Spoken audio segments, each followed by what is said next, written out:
Assalamualaikum warahmatullahi wabarakatuh.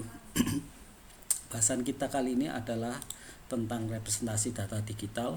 Bagian pertama, kita akan membahas tentang bilangan desimal, bilangan biner, oktal, heksadesimal, dan konversinya. Materi ini merupakan materi perkuliahan yang ke-9 TKC 205 Sistem Digital di program studi Teknik Komputer Universitas Diponegoro yang ditawarkan kepada mahasiswa semester 3. Anda nanti bisa mengunduh materi yang saya sampaikan di sini di halaman blog saya http didik.blog.undip.ac.id. Nanti di halaman tersebut Anda bisa menjumpai secara lengkap materi-materi yang saya coba buat dalam dalam bentuk web ini, mulai dari deskripsi perkuliahan, kemudian sistematika pembahasan, berikutnya adalah buku acuan yang digunakan, standar kompetensi yang diharapkan, serta rencana perkuliahan dari minggu pertama sampai minggu yang ke-16. Untuk setiap pertemuan saya sudah menyertakan filenya dalam bentuk PDF yang bisa Anda unduh di bagian materi. Nah, khusus untuk pembahasan kita kali ini, kita akan membahas tentang representasi data digital yang bagian pertama. Materi bisa langsung Anda unduh dengan klik tautan ini. Dengan tautan materi Anda bisa klik langsung, Anda bisa mendapatkan file PDF yang saya paparkan di bahasan ini. Baik, di pertemuan sebelumnya kita sudah bahas tentang sintesis rangkaian logika dan teknologi implementasinya menggunakan CMOS. CMOS ini kemudian diimplementasikan dalam bentuk rangkaian TTL.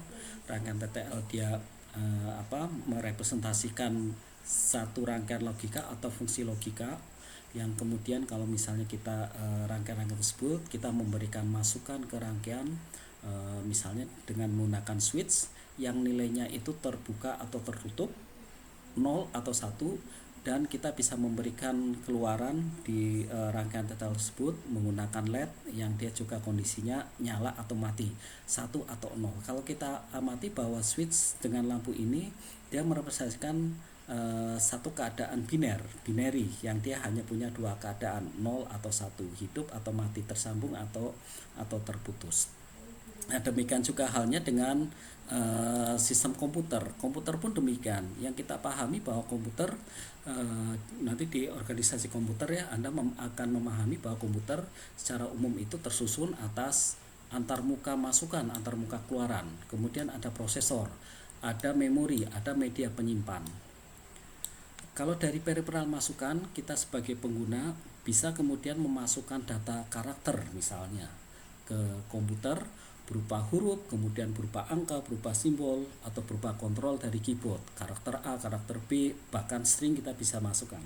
Kemudian ke periferal keluaran nanti komputer bisa menghasilkan data karakter yang tampil, yang kemudian misalnya bisa kita lihat karakter A muncul di layar kita, kemudian warna warna merah di suatu citra, di pixel satu citra, itu merupakan representasi digital, representasi yang biner yang kemudian dia diolah oleh komputer, kemudian ditampilkan di layar monitor kita.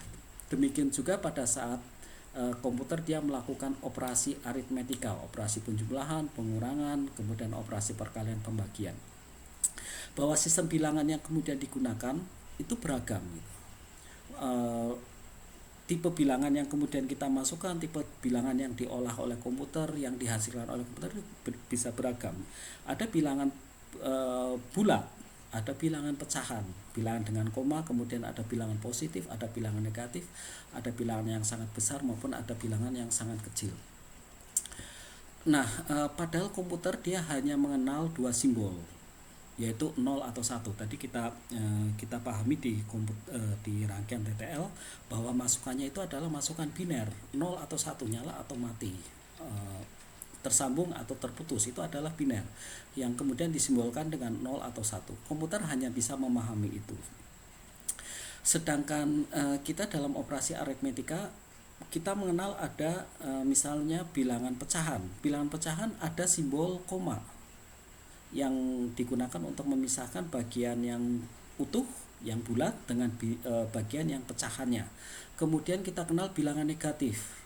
Bilangan negatif ada simbol plus untuk bilangan positifnya, ada simbol minus untuk menyatakan bilangan negatif. Nah, bagaimana kemudian komputer bisa memahami, sehingga kemudian IEEE dia membuat satu standar yang berisi standar ya, berisi tentang representasi bilangan-bilangan tersebut, bilangan bulat, bilangan pecahan, bilangan negatif, bilangan yang sangat besar, bilangan yang sangat kecil.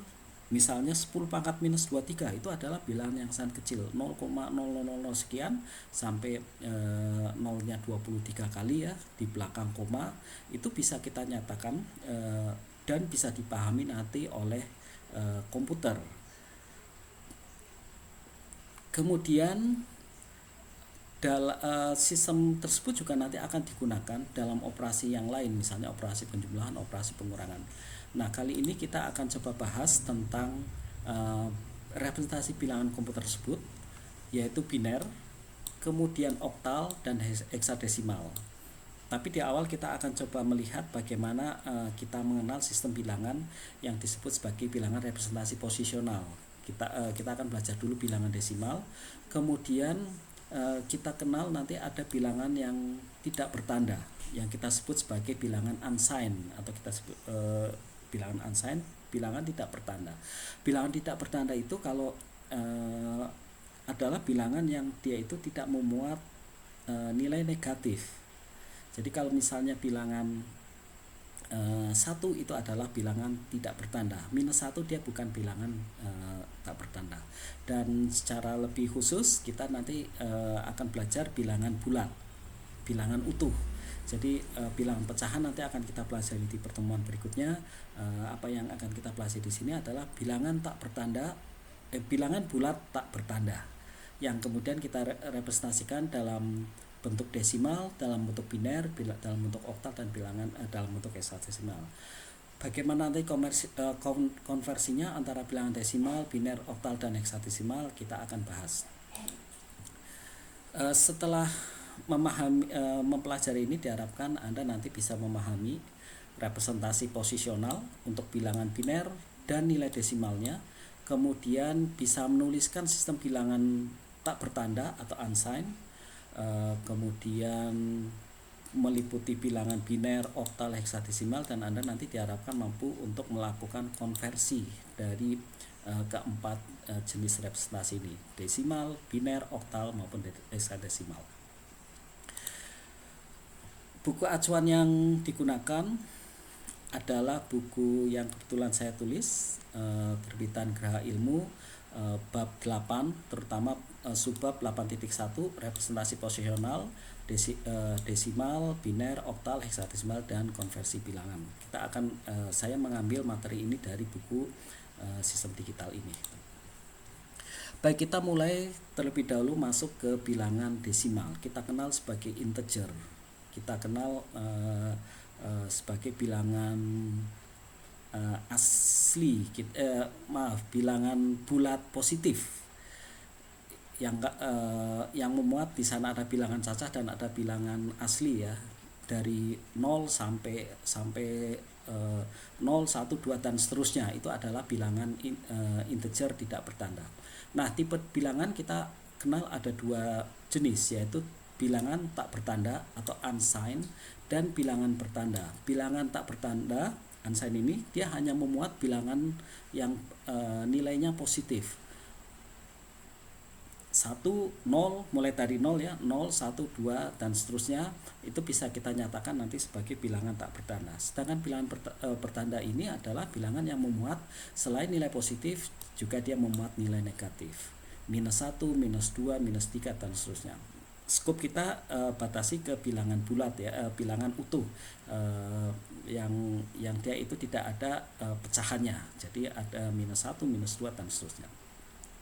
Baik, bilangan bulat tak bertanda desimal itu kita sering nyatakan atau sering kita deklarasikan dalam pemrograman itu sebagai unsigned integer.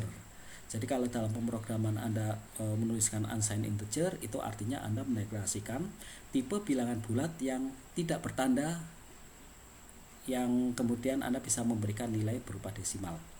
Kemudian kita bisa menyatakan bilangan desimal n digit itu seperti ini. Jadi kalau misalnya kita punya nilai, misalnya nilai desimal 8547, maka 8 dia akan mempunyai bobotnya itu adalah 10 pangkat 3. Kemudian 5 dia akan punya bobot 10 pangkat 2. 4 dia akan punya bobot 10 pangkat 1, dan 7 dia akan punya bobot 10 pangkat 0. Nah, kalau Anda lihat di sini bahwa bilangan desimal ini dia merupakan radik 10. Atau kita sebut juga sebagai base 10. Base 10 ini artinya untuk setiap digit di sini dia akan punya bobot 10. Setiap posisi dia akan kelipatannya. Ini ada 10 pangkat 0, 10 pangkat 1, 10 pangkat 2, 10 pangkat 3 untuk setiap digit mewakili itu. Selain itu, radix juga dia menunjukkan bahwa bilangan desimal itu dia punya simbol dari 0 sampai 9. Total ada 10 simbol yang kita gunakan untuk menyatakan bilangan desimal ini. Nah, representasi yang seperti ini kita sebut sebagai representasi posisional, karena setiap posisi dari bit dia akan menunjukkan bobotnya masing-masing. 8547 itu adalah 8 kali 10 pangkat 3, 5 kali 10 pangkat 2, 4 kali 10 pangkat 1, dan 7 kali 10 pangkat 0. Itu adalah representasi posisional. Bagaimana kemudian bilangan biner? Bilangan biner sama. Bilangan biner kita sebut sebagai base 2. Ini adalah bilangan base 2. Base 2 itu sendiri artinya bahwa bilangan biner ini dia hanya punya 2 simbol, yaitu simbol 0 dan simbol 1. Bedakan tadi dengan yang desimal dia punya 10 simbol dan kita sebut sebagai base 10 dari 0 sampai 9. Binary dia punya 2 simbol, 0 dan 1. Dan digit binary itu kita sebut sebagai bit. Jadi sebenarnya bit itu adalah singkatan dari binary digit atau digit biner. Representasi dari bilangan biner bisa Anda lihat di bagian sini.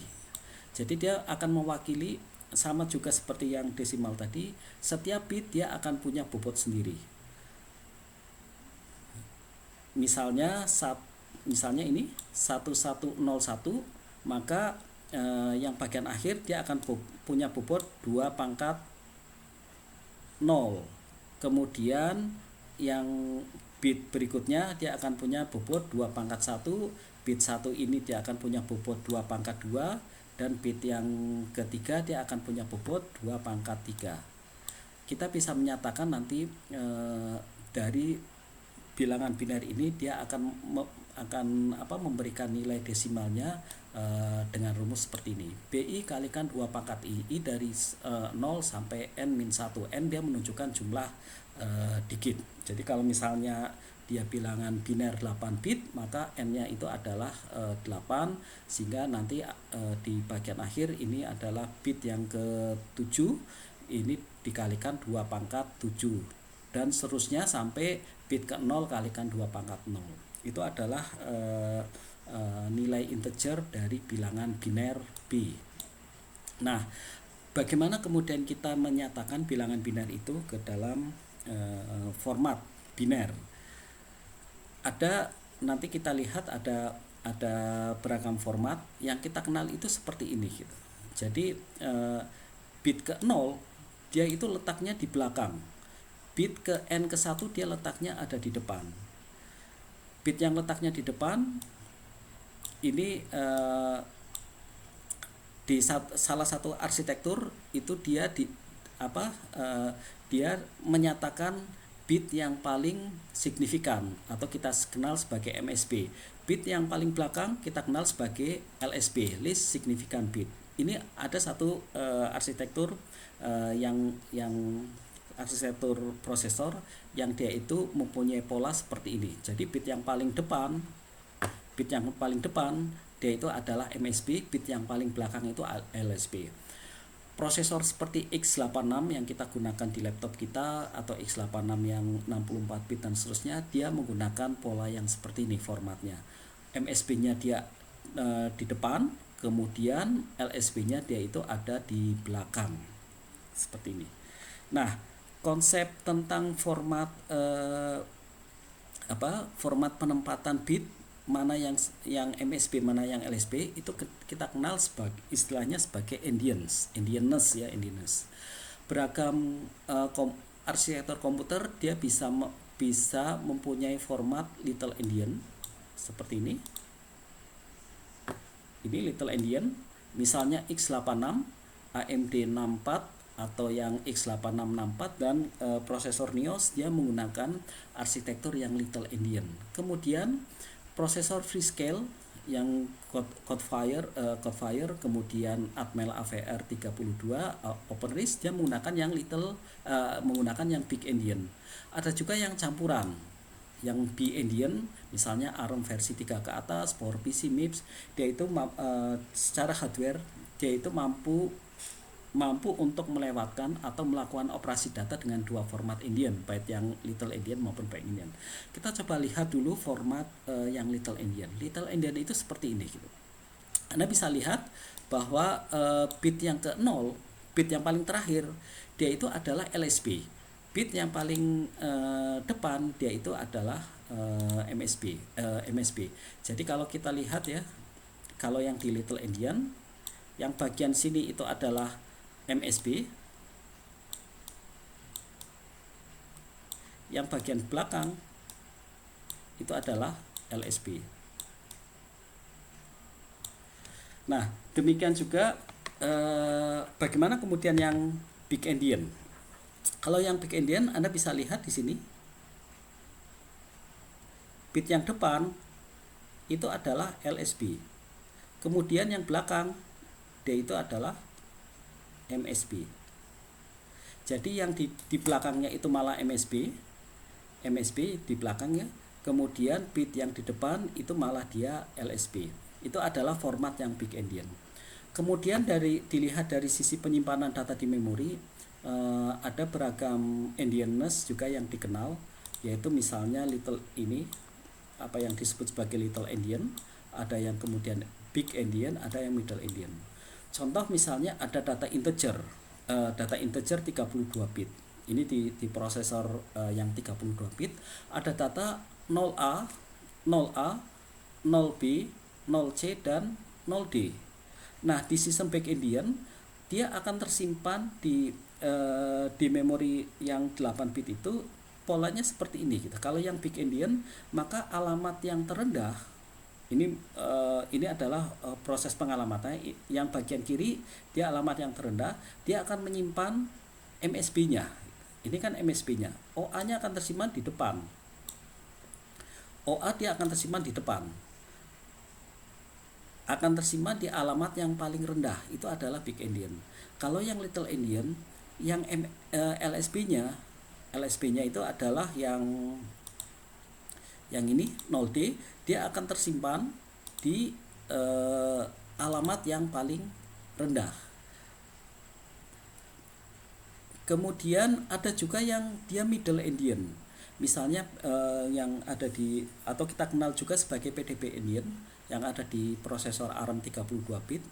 Ini penyimpanan ke alamat 16 bitnya dia punya pola seperti ini gitu. Jadi untuk penyimpanan di per word-nya dia itu mengikuti yang ini big endian.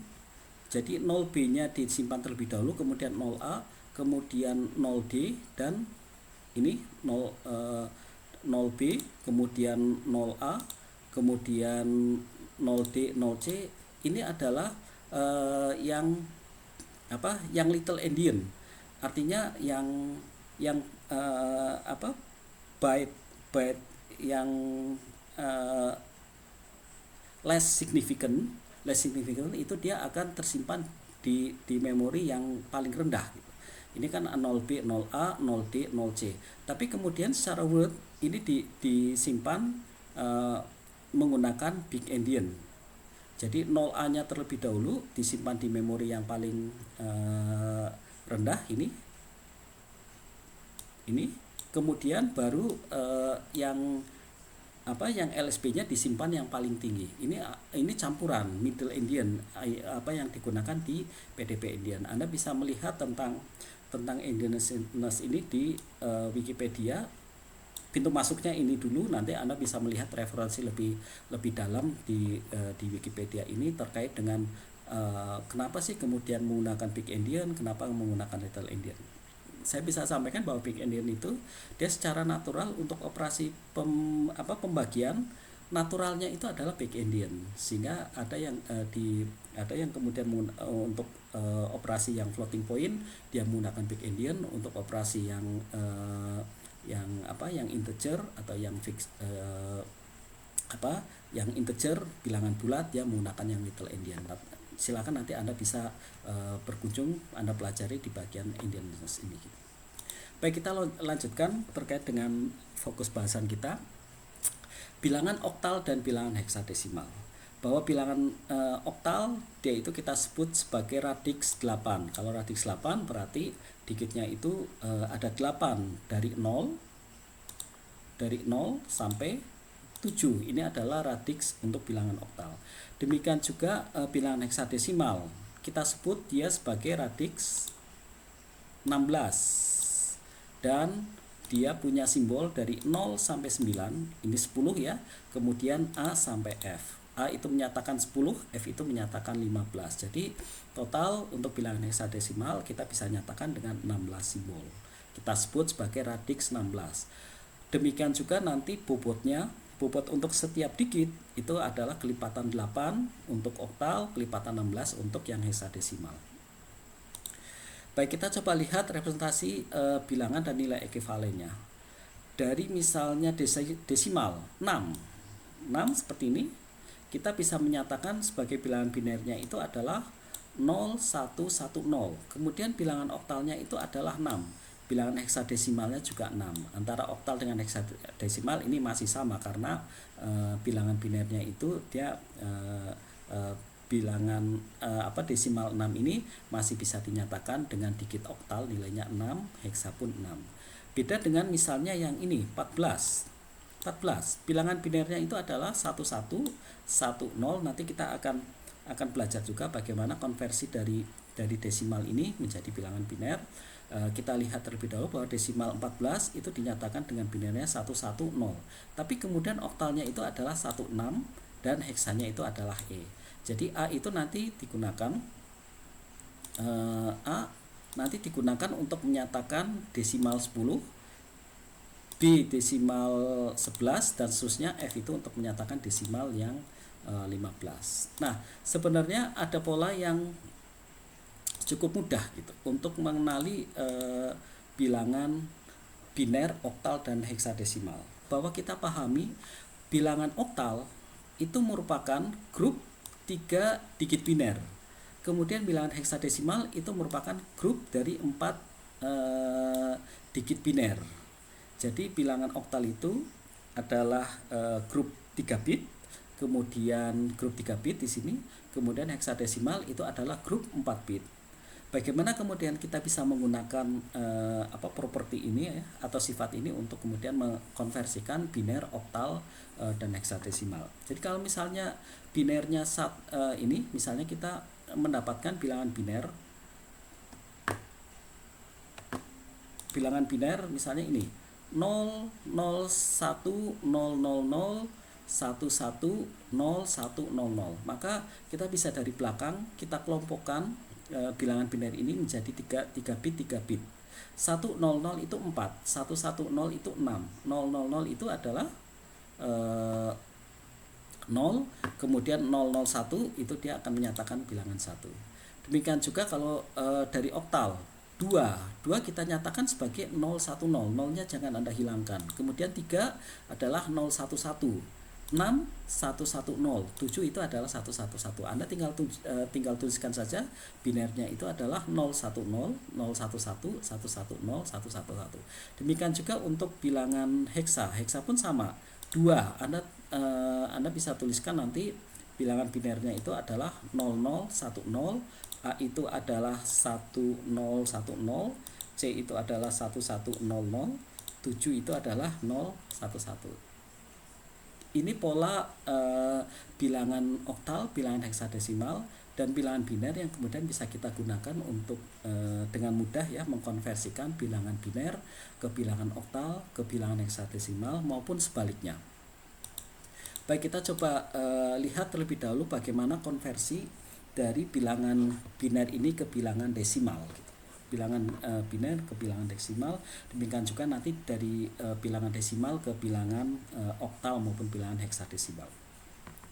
Nah, tadi di depan sudah dijelaskan bahwa untuk setiap posisi bit itu dia akan punya bobot tertentu. Jadi kalau misalnya Anda punya bilangan biner seperti ini, maka yang paling belakang ini, bit yang paling belakang atau bit LSB, kalau kita bicara tentang Little Endian, dia akan punya bobot 2 pangkat 0 ini. Kemudian bit yang paling depan atau kita sebut sebagai MSB akan punya bobot 2 pangkat 7 di sini.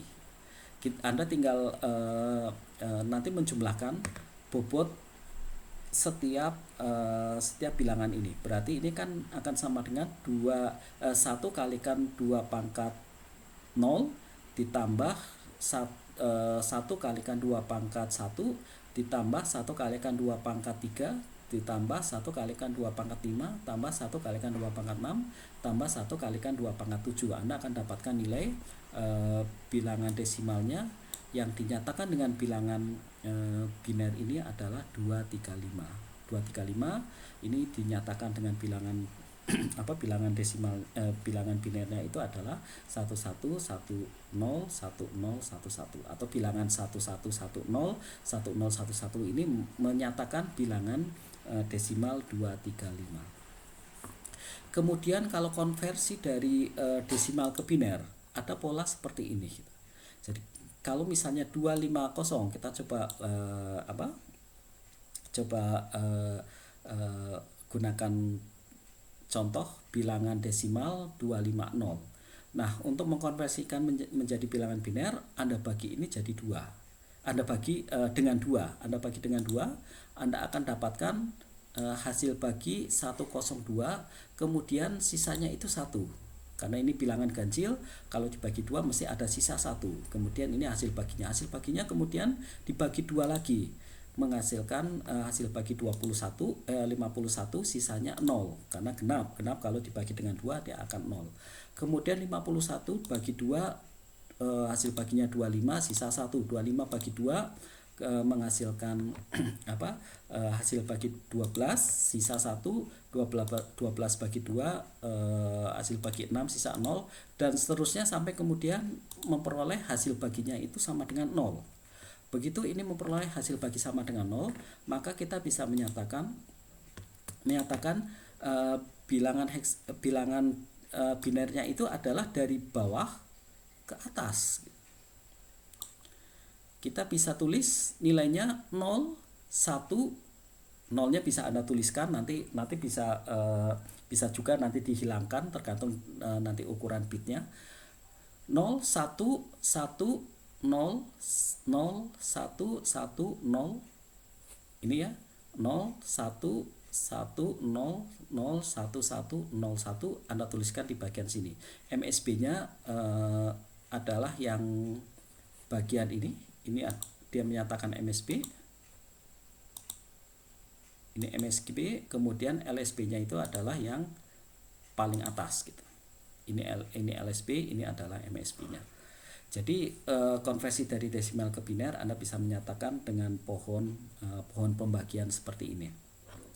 Sebenarnya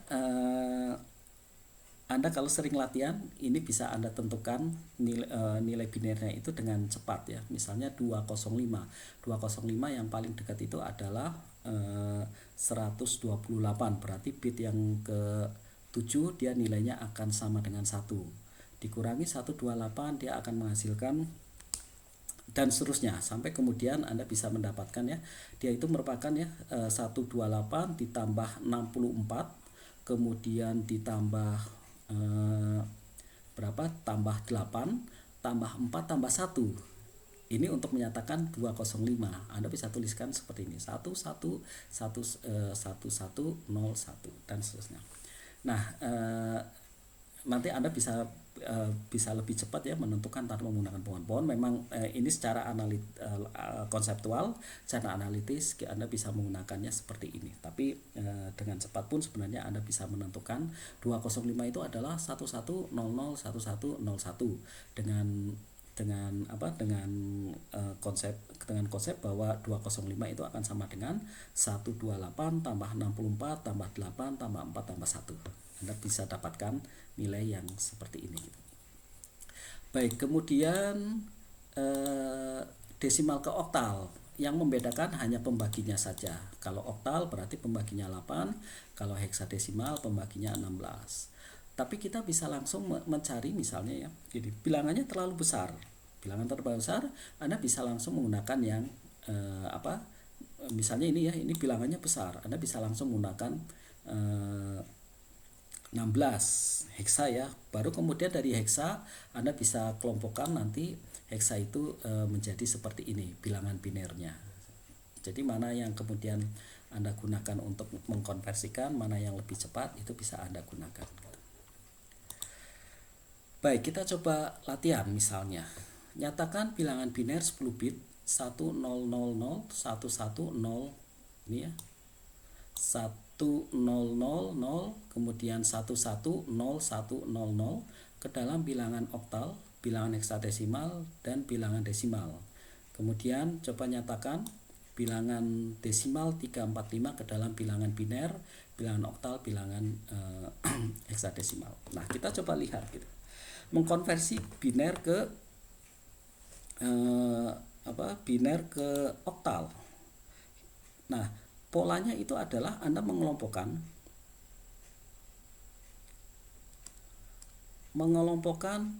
3 bit mulai dari LSB-nya gitu.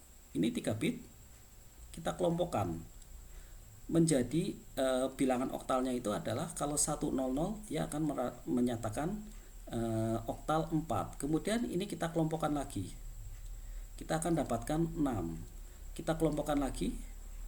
Ini kita akan mendapatkan 0 dan terakhir dia akan menjadi 1. Inilah bilangan oktal untuk bilangan biner 1 untuk bilangan biner 1000 110 100 kita bisa nyatakan ini adalah oktal gitu. Kemudian bilangan heksadesimal. Bilangan heksadesimal polanya sama. Kita kelompokkan dulu yang bagian belakang dari MSB-nya 4 bit.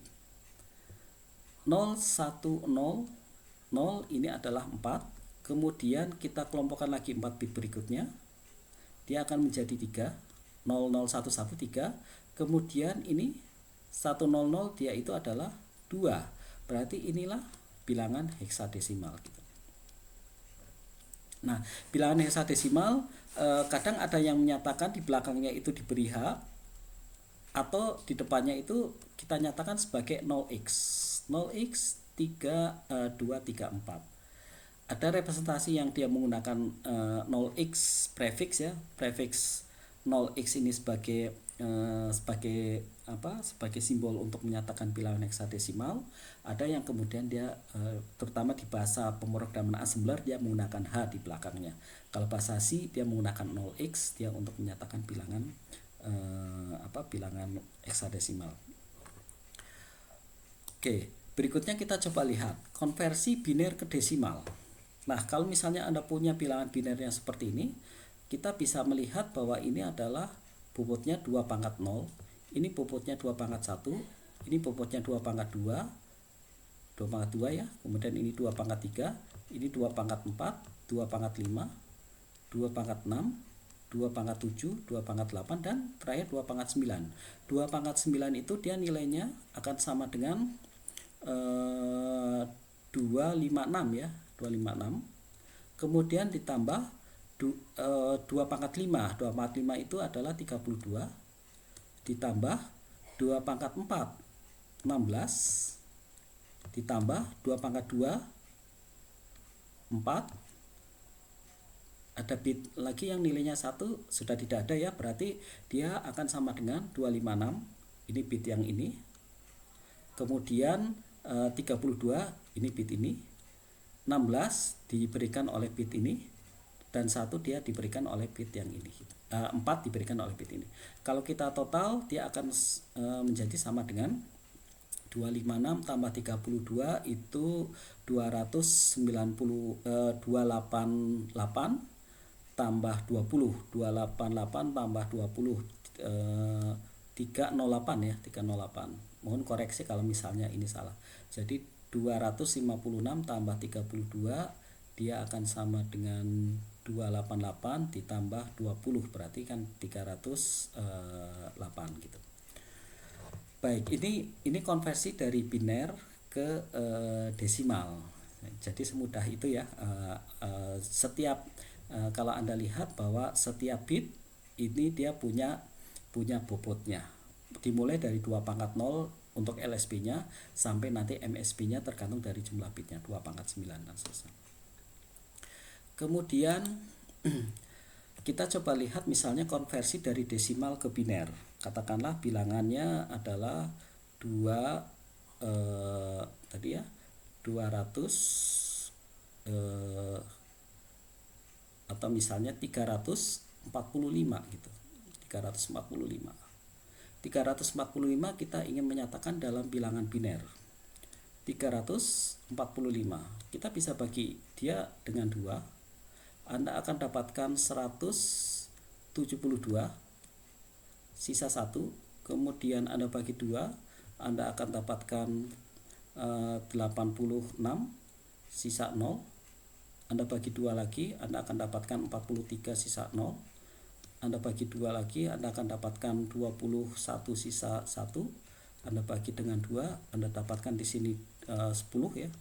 10 sisa 1, Anda bagi 2, ini 5 sisa 0. Anda bagi 2, 21 bagi 2 berapa? 1 0.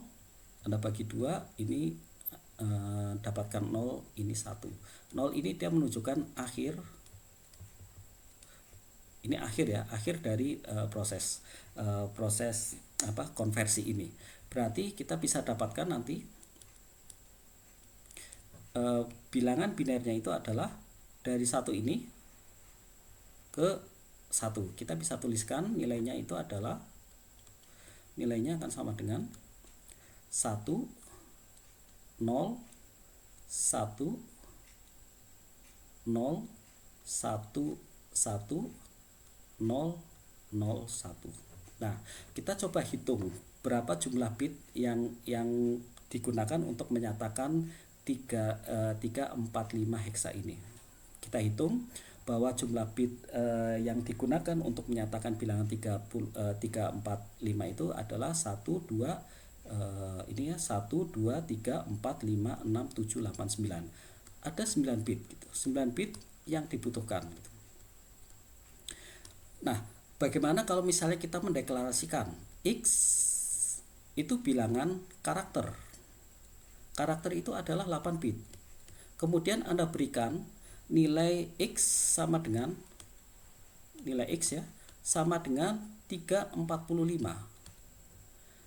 Yang kalau misalnya kita konversi bilangan X 345 itu dia akan dikonversikan menjadi bilangan 9 bit seperti ini. Maka nilai X ini dia akan di truncate ya, akan dibulatkan. Nilai yang paling depan MSB-nya itu dia akan hilang. Dia akan menjadi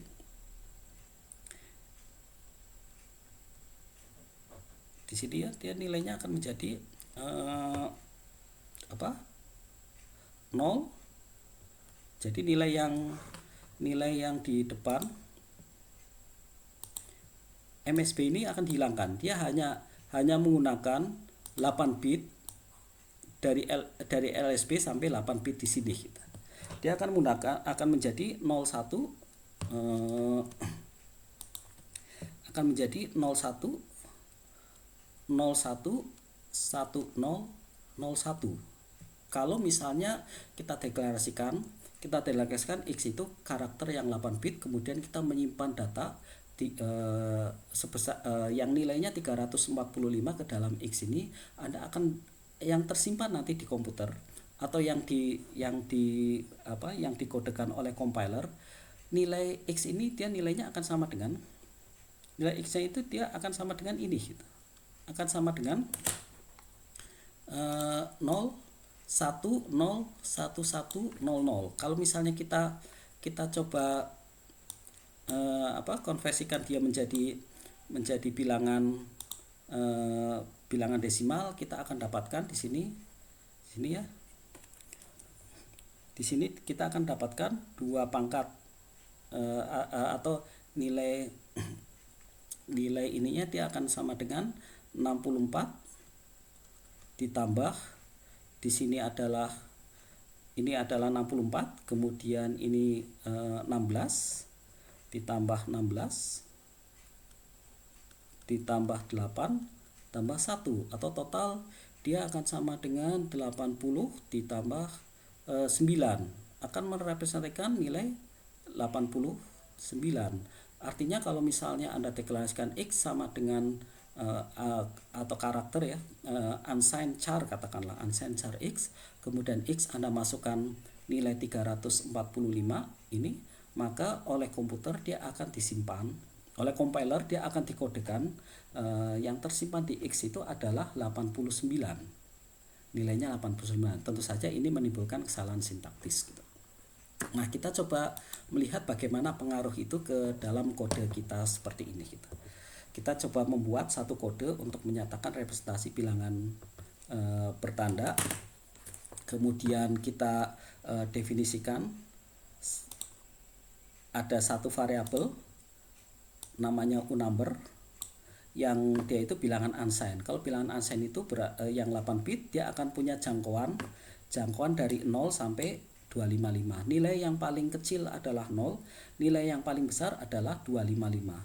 Kemudian kita berikan satu masukan gitu. Satu masukan ke A-number ini dengan nilai 120. Karena 120 ini masih ada dalam jangkauan. 120 ini masih ada dalam jangkauan bilangan tak bertanda B ini, 8 bit ini, maka kalau misalnya Anda tampilkan nilainya di sini, dia akan menghasilkan nilai yang benar. Tapi kalau misalnya kita berikan nilai yang di luar gitu, katakanlah misalnya 257.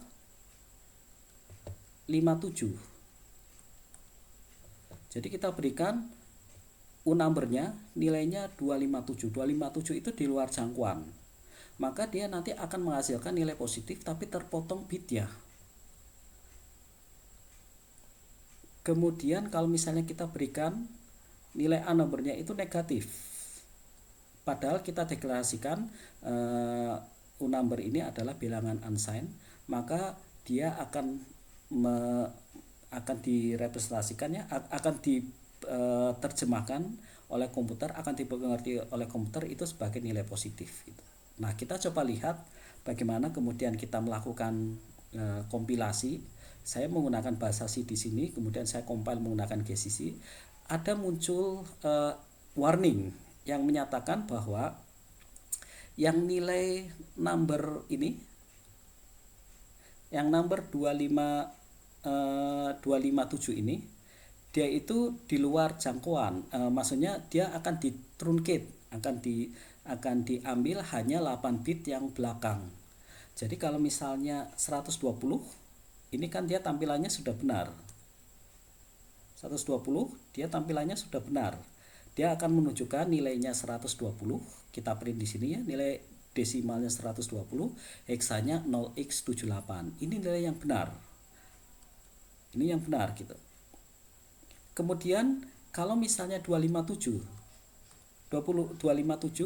kita jalankan program tersebut, maka komputer atau prosesor dia akan memahami bahwa nilai yang kita masukkan 257 itu adalah nilainya 1. dengan heksa 1. Kita coba lihat 257. 257 sebenarnya dia representasi binernya berapa sih gitu ya. 257 gitu. 257. Dia itu akan sama kita bagi 2 ya. Atau kita langsung dengan cepat bahwa 257 itu adalah 256 ditambah 1 ya. 256 itu adalah 2 pangkat 8 ditambah 2 pangkat 0. Berarti Anda akan dapatkan di sini 1, kemudian 0, 0, 0, 0, 0, 1, 2, 3, 4, 5, 6, 0 lagi, 0 lagi, dan 1. Jadi ini bilangan binernya. Kalau kita hitung 1, 2, 3, 4, 5, 6, 7, 8, 9, ada 9 bit. Padahal yang digunakan untuk menyimpan number ini adalah 8 bit gitu. Ini 8 bit, ini 9 bit gitu. Sehingga nanti yang akan diambil itu hanya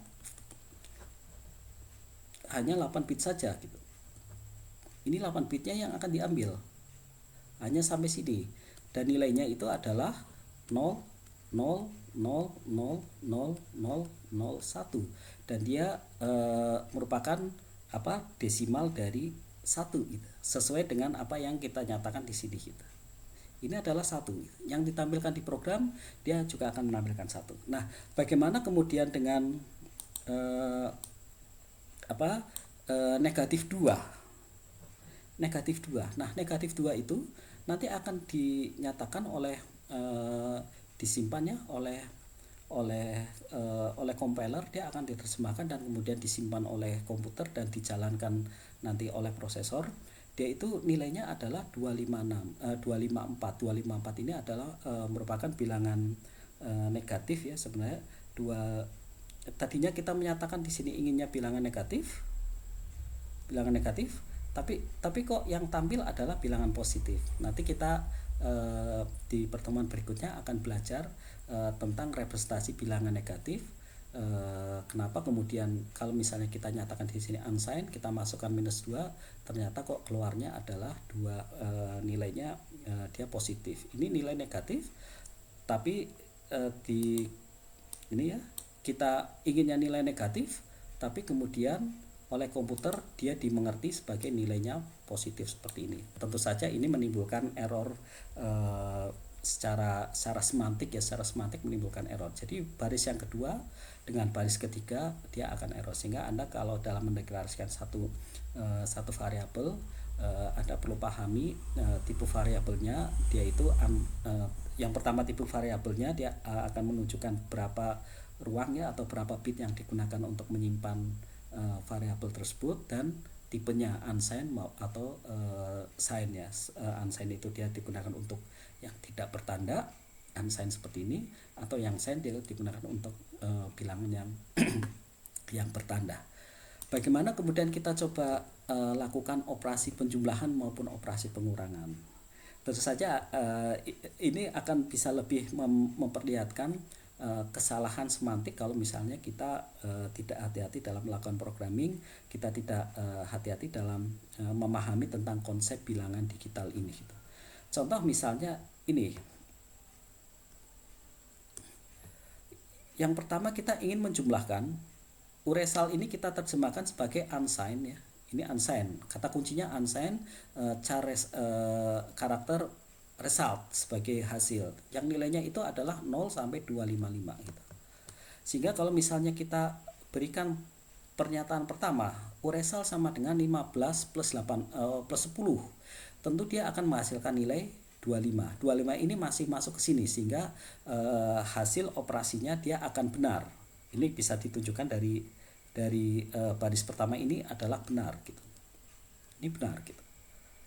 Kemudian baris yang kedua kita melakukan operasi penjumlahan 100 ditambah 257 yang dia akan menghasilkan nilai 257. Tentu saja kita lihat di sini dia di luar kemampuan si resal ini dia menampung data gitu. Datanya dia hanya dari 0 sampai 255, tapi dia diminta untuk menyimpan data yang nilainya 257. Maka kalau kita lihat nanti di hasilnya ya, untuk yang baris kedua kita lihat hasilnya, kita akan dapatkan di sini nilainya malah 1 gitu. Ini 257 malah dia akan hasil yang dikeluarkan oleh komputer, oleh prosesor itu malah nilainya 1 gitu. Dan tentu saja 1 ini bukan nilai yang kita kendaki karena kita ingin melakukan penjumlahan 100 tambah 157, yang kita inginkan hasilnya adalah 257 bukan 1. Tapi yang ditampilkan oleh komputer dia 1. Tentu saja ini salah ya secara semantik gitu. Berikutnya yang ketiga, ketika kita ingin coba melakukan operasi ini, operasi pengurangan 102 dikurangi 100, hasilnya adalah 2 nilai positif dan dia masih dalam jangkauan. Ini akan menghasilkan nilai benar gitu. Artinya nilai yang dihasilkan oleh operasi ini dia akan valid, tidak error ya. Nah, kalau misalnya kita lakukan operasi yang berikutnya, 100 dikurangi 102, maka dia akan menghasilkan nilai minus 2. Minus 2 itu di luar gitu. Nilai yang dihasilkan dia negatif dan dia akan ditampilkan oleh komputer. Nilainya itu adalah 254. Ini bilangan positif gitu. Bilangan positif untuk unsigned gitu. Dan tentu saja ini bukan hasil yang kita inginkan. Nah, dari sini diharapkan Anda mampu memahami ya representasi konsep tentang representasi bilangan, bagaimana kemudian komputer dia menerjemahkan dari bilangan yang Anda berikan, bilangan positif, bilangan negatif, bilangan yang di luar jangkauan dan seterusnya. Anda perlu hati-hati itu. Terus biasanya apa yang dikeluarkan nanti oleh komputer, oleh compiler kalau misalnya ada satu kesalahan itu ada dia akan mengeluarkan warning ya bahwa telah terjadi overflow. Ada konsep nanti yang kita sebut sebagai overflow. Overflow itu dia merupakan satu konsep aritmetik yang ada di prosesor kalau dia itu tidak bisa menampung nilai yang diberikan oleh satu instruksi ya, oleh instruksi. Misalnya tadinya dia kemampuannya menampung 8 bit, tapi kemudian dia diberikan data 9 bit, tentu saja dia akan terjadi overflow. Atau misalnya dia ada bilangan negatif, kemudian dia diberikan bilangan negatif yang di luar jangkauan yang bisa dia simpan, itu adalah terjadi overflow. Dan kita dan ALU ya, arithmetic logic unit atau unit untuk pemrosesan aritmetik maupun logik, dia sudah punya rangkaian atau punya satu sistem untuk deteksi terjadinya overflow. Dan di prosesor itu sendiri ada flag atau status flag yang dia menunjukkan apakah operasi yang dihasilkan itu overflow atau tidak. Kalau terjadi overflow artinya nanti bilangan yang dihasilkan dia itu tidak valid. Tapi kalau tidak overflow maka bilangan yang dihasilkan itu akan menjadi valid. Baik, itu tentang konsep bilangan yang kita pelajari hari ini. Kita sudah belajar tentang representasi posisional, baik yang biner, yang oktal, desimal maupun yang heksadesimal. Demikian juga tentang konversinya juga sudah kita bahas, termasuk juga konsep dasar yang kita gunakan dalam aplikasi pemrograman misalnya tadi ya. Kita sudah pelajari juga. Minggu berikutnya, pertemuan berikutnya kita akan coba bahas tentang bilangan tak bertanda, bilangan bertanda, bilangan yang punya nilai negatif, bagaimana kemudian komputer dia memahami nilai negatif, bagaimana kemudian dia merepresentasikan tanda minus ke bilangan biner. Kita akan bahas di pertemuan berikutnya, termasuk juga bilangan fixed point untuk pecahan tapi fixed point, titiknya tetap, atau yang bilangan floating point yang bisa kita sering kita deklarasikan di pemrograman kita dengan tipe data float, kemudian baik yang 32 maupun yang 64. Yang 64 ini double ya, ini float, yang ini adalah double gitu. Kita akan belajar itu di pertemuan berikutnya. Baik, untuk sebagai acknowledgement kami menggunakan beragam tools di sini yang terlihat di sini.